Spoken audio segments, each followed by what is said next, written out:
Right, so what's the first thing they want me to do? They want me to calculate the percentage of copper in the bronze. So, percentage of copper in the bronze. How on earth am I going to do that? Right. So my bronze contains lots of metal. It has a mass of 0.28 grams. Here, I know a volume and I know a concentration, so I can work out moles of copper. First thing, always try and work out the moles of something. So this is part one. I'm going to find out the moles of copper 2 plus. That equals concentration times volume over 1,000. Concentration is 0.68 over my volume, which is 5.0, sorry, times 5.0 over 1,000. Let's pop that in the old calculators. And hopefully we find that to be equal to 3.4 times 10 to the minus 3 moles. Okay, so what actually happened? Well, I took copper metal and I made copper 2 plus. So from using the equation, for every 1 copper 2 plus, how many coppers must I have started with? 1, yeah. So I can now say moles of copper is going to be the same, isn't it? 3.4 times 10 to the minus 3. I've got moles of copper. What do I need to find the percentage of copper? Yeah, brilliant. How can I convert moles to mass? Yeah, brilliant. Is mass times moles times molar mass. So it's going to be 3.4 times 10 to the minus 4 times the relative atomic mass of copper. Oh, yeah. 63.5, is it?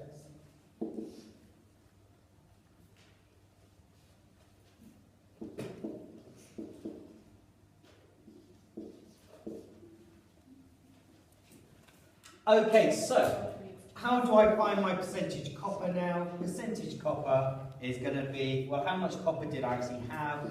0.2159 grams. The original sample was 0.28 grams times 100.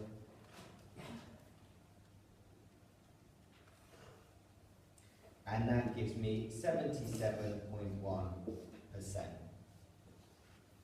Next part, calculate the empirical formula, and they want me to find out how the formula will be represented. So in the question they gave me percentage composition data. So this makes it quite easy for you because we've been doing this since AS days. I know it contains copper, nitrogen, oxygen and hydrogen. They've told me this is 26.9%, 11.60% for nitrogen, 59.63% for oxygen, and 2.48% for hydrogen. So the way I do it is I divide by the relative atomic mass of everything. Copper is 63.5.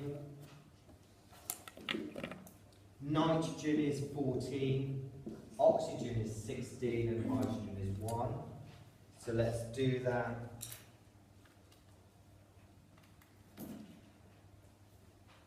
That gives me 0.414.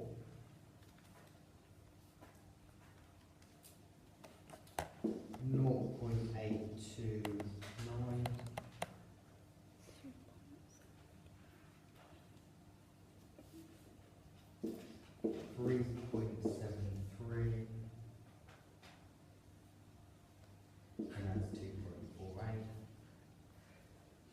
Then I divide by the smallest one. 0.4. Yeah. So let's do that. So divide 0.414, 0.414. Let's do that. That becomes 1. That's going to become 2, isn't it?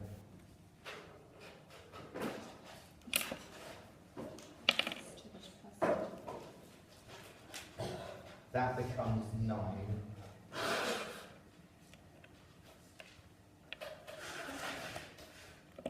And that becomes 6. So let's say, so my formula is going to be copper N2O9H6. But in the question it told me it contains water crystallization. Oh, so you have to, It says, H2O dots. yeah, how many was it? Was it 2? 3 water crystallization. So we need to remember it contains 3 H2O. So let's remove that. So let's say, just so we can No, it's see, not as easy as that, surely. CuN2, no, it's not as easy. I'm going to have to put a dot, so I've got 3 H2Os, so I've used 3 H, so I'm left with 6 of those, but I've used all my hydrogens. So I've separated 3 H2Os from there. So that's 3 O's, 3 minus 9, I'm left with 6. So you have to use what's already there, basically. Yeah, so I've got that. That's my everything all mixed up together. From this, I've taken away 3 H2Os. Yep. Can you get on? I've taken away 3 H2Os. Be happy with that. Yeah. Okay, so I've used up all my hydrogens and I've used up 3 of my oxygens. How could I change this N2O6? How could I, what number, those mathematicians? Yeah, NO3 twice dot 3 H2O, copper nitrate. Okay, so experiment 2. He took another sample of bronze. He now used dilute nitric acid. He got a blue solution. The blue solution is obviously due to this copper 2+. And he also produced a colourless gas, a molecular formula NO. And they give you this equation. This is what happened. Copper with nitric acid, copper 2+, nitrogen monoxide and water. And they want me to balance this using oxidation numbers. So if I want to use oxidation numbers, the first thing I have to do is actually assign some oxidation numbers. So let's do it. Oxidation number of copper, 0. And a copper there? 2+. Yeah, brilliant. Hydrogen there is +1 and there is +1. So I'm going to ignore him.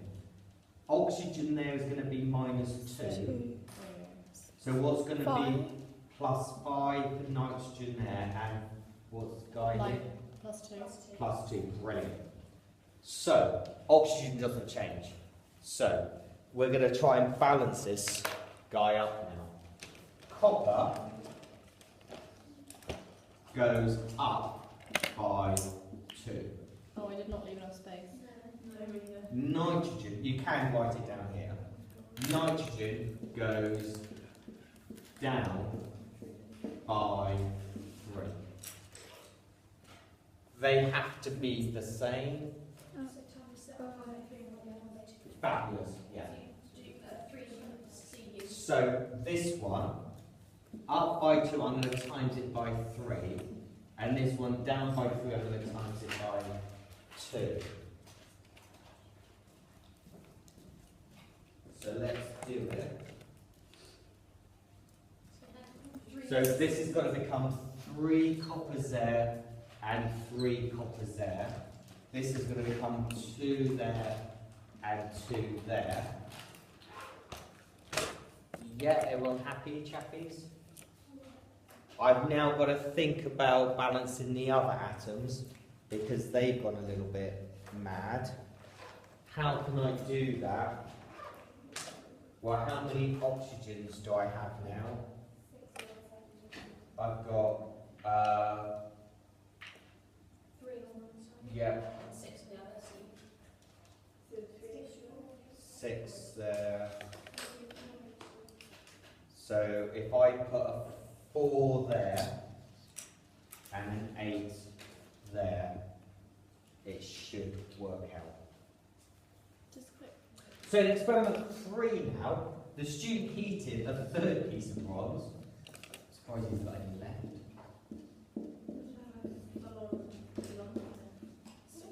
hopefully the relic wasn't worth anything because it's destroyed it. And he again produced, so he heated it now with sulfuric acid. And again I got blue solution.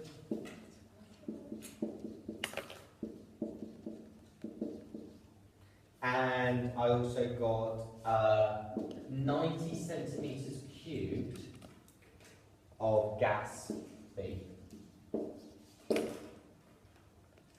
The mass of the gas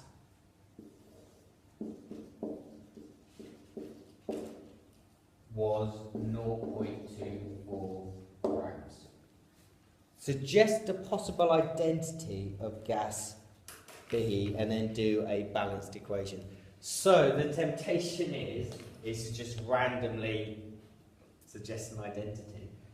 But you've got to obviously use this information in some way. If they've given me a volume of gas, I can find the moles. Yeah, so let's do that. Moles of gas B is volume over 24,000. So 90 over 24,000.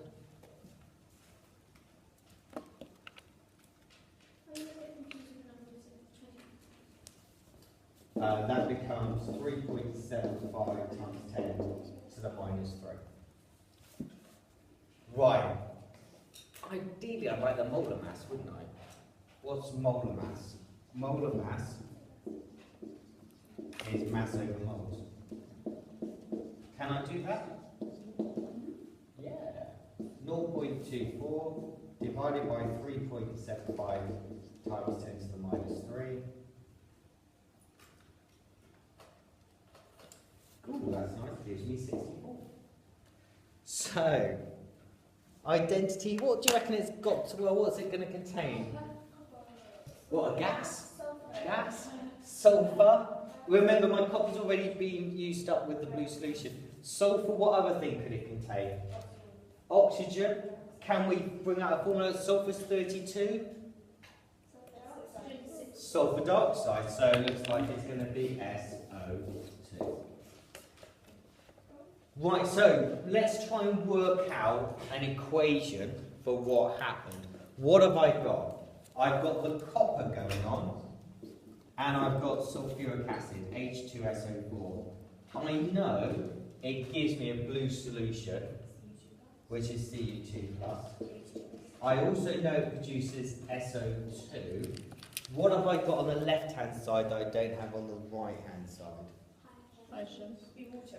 Yeah, so remember we normally stick in some waters to make things work. And to get that to balance, I'm going to need 2 waters. And then I think that should work. You know when you need to balance it with oxidation numbers?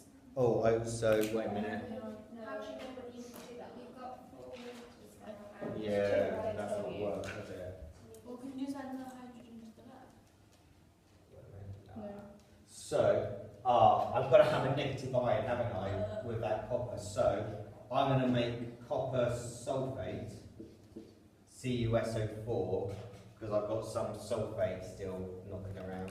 If I then, so I need 2 of those, and that will give me then 2 of those. Why do you not, in terms of putting ions, why do you not put Cu plus H plus SO4 minus? Because if that's an Oh, I could, oh yeah, I mean in theory I could turn this into an ionic equation if I wanted to, Yeah. by removing the sulfates. So I could use H plus and so on. So you could do that if you wanted to. Because the sulfates. It would cancel down if I turned it into an ionic equation. Do we